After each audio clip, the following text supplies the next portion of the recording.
If you're still selling using outdated templated methods, you're killing your own sales. In today's chaotic sea of information, there's only one strategy worth adopting, one proven by data and real results. This isn't a trick nor idle advice. It's a sales weapon of mass destruction, and I'm about to hand it to you. You've tried everything, books, courses, experts, yet your sales still stagnate. You're not alone. Most salespeople are drowning in conflicting advice, using random methods, unsure what actually works. But once you choose the right strategy, everything changes. From how you approach clients, how you open to how you close deals without pressure. This isn't a trick or tip. It's a scientific, field-proven system. So what's the one strategy you truly need to know? The answer might redefine everything you believe about sales. Part 1. A mindset of choice based on data and actual results. Do you know the deeper reason why so many hardworking salespeople still can't break through? It's not lack of skill. It's being trapped between too many schools of thought with no clear criteria. Today, you're bombarded by conflicting advice. Some say sell gently, others push hard. Closing, some say storytelling, others say consultative sales. In that maze, you lose direction and motivation. The key, data, not emotion. Choose methods with proof of success, not just nice-sounding words. If you don't change, you'll fall into a dangerous loop, learning more, trying more, doing more, but with no system that delivers consistent results. You waste time optimizing what can't be measured. You act on instinct and hope, the worst sales tactic of all. The result: your revenue rises and falls, your morale dips, and you lose your passion. This isn't a skills failure. It's the consequence of lacking a core strategy that logically and consistently drives your sales process. The solution isn't chasing new tools. It's choosing one proven, structured, repeatable strategy that gets results. Ask yourself, what system are you following? If none, it's time to build one. Starting today. Write down every step in your current sales process.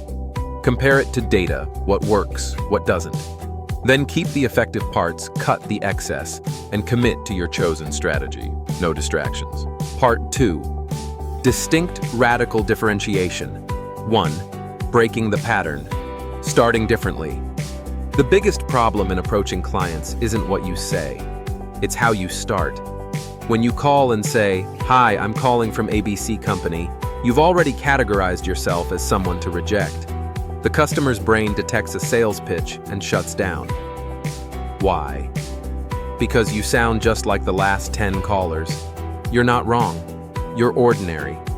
Unless you interrupt that reflex with a unique tone opener or approach everything that follows, no matter how good, is meaningless. The modern sales world is a noisy battlefield. Everyone wants to be heard, but few are distinct enough to be listened to. Every templated greeting, every long-winded intro email, every product slide crammed with logos brings you closer to silent death, being ignored. Know this: the market doesn't reward effort. It rewards smart difference. If you can't break the mold and stand out, you'll always be just another name on the call list. Being different doesn't require complex language. It's about small but strategic shifts. Instead of asking, "How are you?" say, "Hey, just checking in. How's it been going lately?" Old question, defensive mode. New question, curiosity mode. In that brief moment of curiosity, the customer pauses, listens, and you earn mental presence. That's the pattern breaker needed to start a real conversation. You're not asking for time. You're creating space to lead. Right now, rewrite all your openers for calls, emails, meetings. Eliminate phrases like "I'm calling to introduce my company" is "Can I have 5 minutes?" Instead, craft 3 openers that feel familiar, but not overly friendly. Don't try to sell up front. Create moments that make people stop. A break in the salesperson reflex is the beginning of a meaningful connection. 2. Reversing the power dynamic. Selling with selective mindset. A key moment in any sale is when the client asks, "Why should I work with you?" Usual reaction is to brag. "Big company. great product. That's a positioning trap. You've placed yourself in the please choose me position, the correct approach. Honestly, I'm not sure you should. Can I ask a few questions first? You shift the power without conflict. You're not seeking approval, you're evaluating fit, and they'll respect you for it. Difference isn't just for impression, it's how you win trust early. Smart buyers don't need perfect sellers. They want someone different from those who disappointed them. When you're willing to not sell without full understanding, you prove you don't need them at any cost. That creates stature. Customers don't want to work with someone who needs them to survive. They prefer someone confident enough to choose who deserves to work with them. You don't need arrogance, but you do need independence. Rewrite 3 answers to "Why should I buy?" all starting with a refusal to answer directly. For example, "I'm not sure you should unless we understand what problem you're facing." This is the art of reversing the position without raising tension. When you lead the conversation through discovery instead of persuasion, you don't just stand out, you lead. And that's when the client wants to buy, instead of being sold to. 3. Sales is mindset transforming your role. Most salespeople operate with the mindset of someone given a target, not someone owning the game. They approach with such humility that they lose initiative. They assume customers hold the power, so they must please them to have a chance. This is a dangerous belief. Sales is not asking for permission to speak.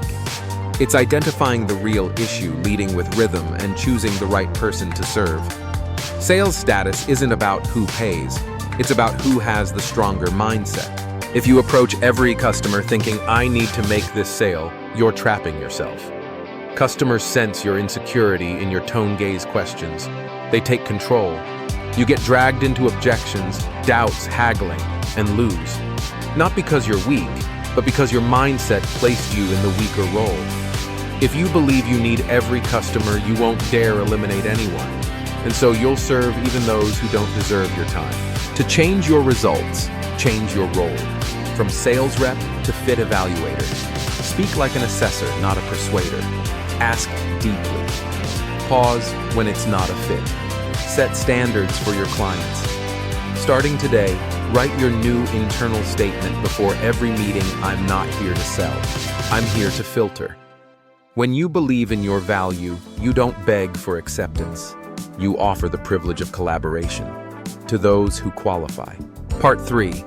Systematizing the sales journey. 1. Connecting and filtering the fit-based process.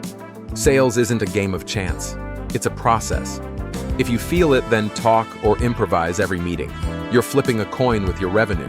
Successful people don't win on impulse. They win on repeatable, improvable, controllable processes. A sales system isn't a complex spreadsheet. It's a defined sequence of actions: how to start, how to discover, how to present, when to close. No system, no results. A system, consistent performance. An effective system begins with deep connection, not small talk. True psychological alignment. Tool number 1, mirroring. Match how your client communicates. If they're fast, you're fast. If they're slow, you slow down. If they're quiet, you stay calm. If they're energetic, you expand. This isn't acting, it's frequency alignment. When you adjust to match, they feel, "This person gets me." And that feeling of being understood builds trust. Once connected, you move to the next phase: filtering. Many skip this out of fear of losing prospects. But this step determines whether you'll sell easily or struggle. Don't try to sell to everyone. Proactively disqualify the wrong fits. The question isn't, "How can I make them buy?" but "Are they truly qualified to be my client?" This mindset puts you on a different level. You're not chasing. You're choosing who's worth your time. You need clear criteria to identify fit based on industry needs, decision-level urgency. With a clear filtering frame, you save time and appear serious. And when clients sense you're not desperate, they begin wanting to buy. Systems don't make you robotic. They give you the power of choice instead of begging. That's the ability all great salespeople have. 2. Presenting through feedback. Creating effective conversations. Most sellers make mistakes in the presentation stage. They talk too much overload with information thinking more equals better persuasion. But customers don't want presentations. They want conversations. So instead of a one-way pitch, design your presentation as a two-way dialogue with constant feedback. Say one idea, ask one question. Listen, adjust. This isn't a trick. It's the only way to keep the customer engaged until the end. The technique you need is constant feedback presentation. After each content block, ask, does this make sense to you, or what do you think of this direction? These small questions bring the client back into the discussion, preventing their attention from drifting. You'll be amazed how a timely question boosts nodding, lowers doubt, and clears the way to the next step. Your specific action: rewrite your entire product service presentation into small content units. Each unit should have 2 parts: brief content and a feedback question. Practice this 5 times a week, record it, and evaluate client responses. Over time, you'll stop talking and waiting silently and start turning every presentation into a loop of live communication. That's the power to shift your client from passive listener to decision-making partner. Part 4. Prospecting Playbook: Building a Client-Generating Machine. 1. Building a consistent prospecting rhythm. Without new clients, you have no revenue. Without new meetings, you're just maintaining the past. Prospecting, finding potential clients, is the fuel that powers your sales engine. But most sellers do it by mood. When motivated, they search. When busy, they stop. The result: high one month, low the next. A sustainable sales system cannot rely on feelings. It needs a playbook, a daily repeatable action map that creates a pipeline of new leads that are large enough, regular enough, and qualified enough. Without a prospecting playbook, you'll always be stuck in a short-term bankruptcy cycle: good month, then a crash. You get busy with existing clients and stop searching. Once deals are closed, you go back to looking, but the pipeline is dry. It becomes a tiring chase. This is a classic and costly mistake. Without systematized prospecting, every search starts from scratch without leveraged data or an optimized process. The solution starts with one simple principle: focus on one metric: number of discovery meetings per week. This is the starting point, the funnel top, the clearest indicator of sales system health.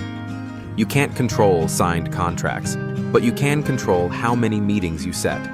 Set a clear goal, for example, 10 meetings/week, then break it down 2 per day.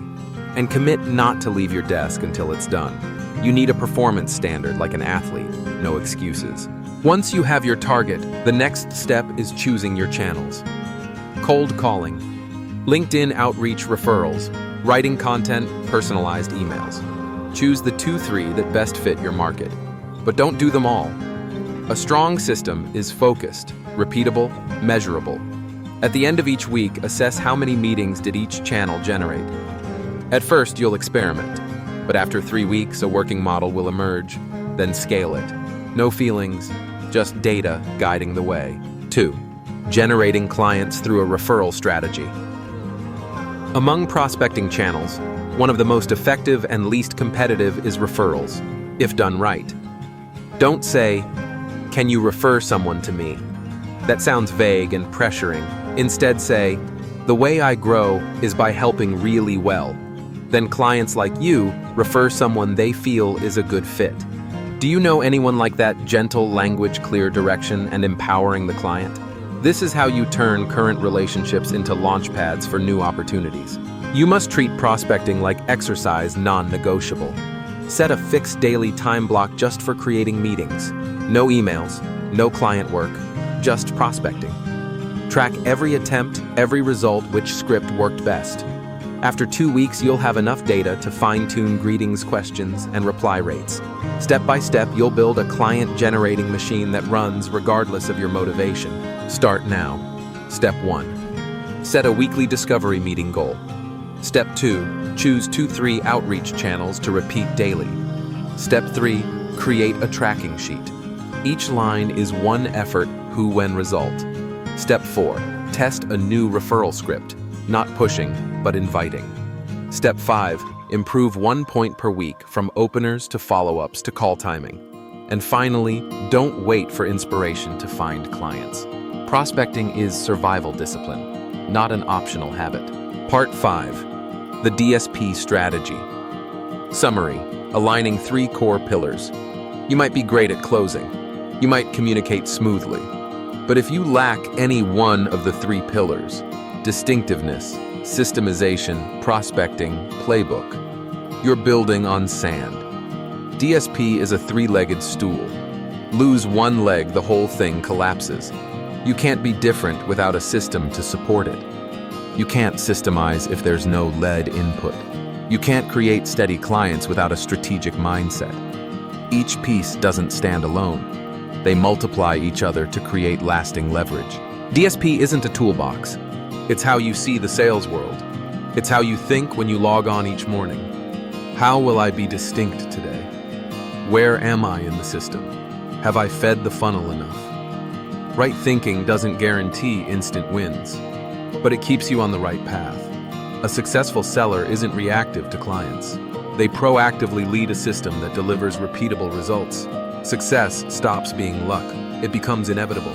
Pause now. Open your notebook. Write these 3 words: distinct, systematic, playbook. Bullet each item you've done, what's missing, what to add. Set weekly reminders to evaluate each pillar. Don't aim for instant perfection, but don't stop halfway. Every step you apply, DSP is a step to upgrading your sales stature. You're no longer just a seller. You're a value creator, a guide, and a selector. And clients, they'll start hoping to be chosen by you. So you can keep selling the old way, awkward cold calls, robotic closing lines, or you can smash the mold and become someone customers stop and actually listen to. Game plan. Selling isn't for everyone. It's for those who dare to be different, to question the norm, and to say no. Will you keep playing by the old rules or be the one rewriting the game? There is no one strategy for those lacking the courage to go against the grain. Now tell me, do you agree or disagree? That's why this conclusion isn't just an ending. It's the start of a heated debate, and I'm waiting for you to step in the comments below. Thank you for watching the whole video. Please like and subscribe to the channel so you don't miss the next videos.